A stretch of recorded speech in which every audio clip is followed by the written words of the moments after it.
Just because a horror film is over 100 years old doesn't necessarily mean it has lost its ability to scare. On the contrary, the century of distance may have rendered them even creepier. Here are 3 short films from the early 1900s that fit the bill. First up, a Russian film from 1915 titled The Portrait. It is based on a short story by author Nikolai Gogol, who was also the writer of another novella, V, which was later adapted into the Soviet Union's most famous horror movie. This tale is comparatively simple, and the short film is simpler than the written story still. Sometimes it is the most basic of scenarios that can draw out some effortlessly relatable fear. The portrait begins with a man entering a shop to purchase some art. To be fair, his house bloody needs something. There's a lot of fantastic choices on offer. This dapper chap in the back? Or perhaps he's interested in ladies in small frames with large foreheads. Unfortunately not. For whatever reason, the customer is drawn to the creepiest painting in the place. Well, the shopkeeper must have been overjoyed to depart with that shit. The strange image of the stern old fellow is hung in any Russian household's pride of place, right by the little heater. However, when wiping off the dust, the portrait inexplicably morphs. The cartoonish character has been replaced with an actor in heavy makeup, standing intimidatingly still. Can't blame this guy for covering it up before heading to bed. During his kip, the painting supernaturally reveals itself to the man once more. A very real creepiness resides in the air as he slowly approaches the image, as we all both dare and dread the figure to move. At the very end of this prolonged stationary shot, the face finally turns, much more effective than a jump scare. The close-up that follows repeats the same trick with more clarity, as Lee Van Cleef's evil Ruski twin comes to life and threatens to abscond from his painted cage. No! Ah, it was just a dream. Or was it? The old spook comes to life yet again, still moving with that eerie slowness that makes this scenario click. The runtime, 8 minutes, seems long for such a distilled plot. There absolutely could be a version that is half the length, but that would neuter the whole experience. The sustained frame gnaws away at you, and the villain's methodical haunting is far scarier than a quick boo could ever be. If you watch your fair share of horror shorts from this time period, the framework of a protagonist experiencing his terror from bed and then waking to find it was a dream, regardless of whether that reveal is ambiguous or not, becomes a tired trope quickly.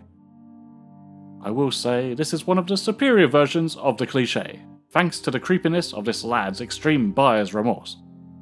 Basically, for once, there are no larking comical imps here. Nah, not today. It's also just another fascinating reminder that the more things change, the more they stay the same. A scary concept in 1915 is a scary concept today.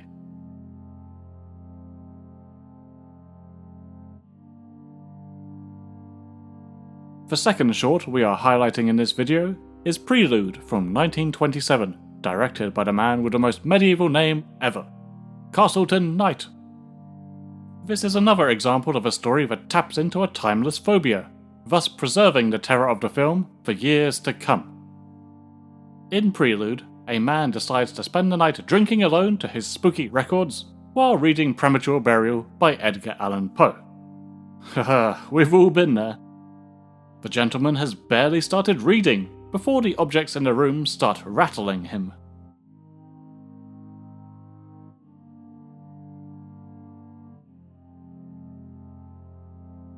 In typical early horror form, he falls into a restless slumber and endures a horrible nightmare where he is buried alive.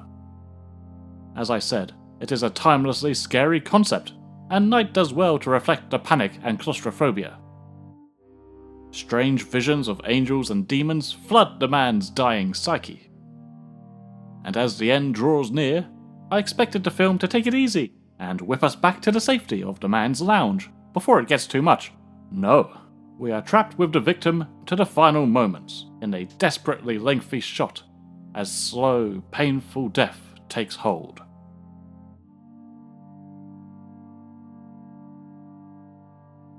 The man awakes, and as recommended by Taylor Swift, shakes it off.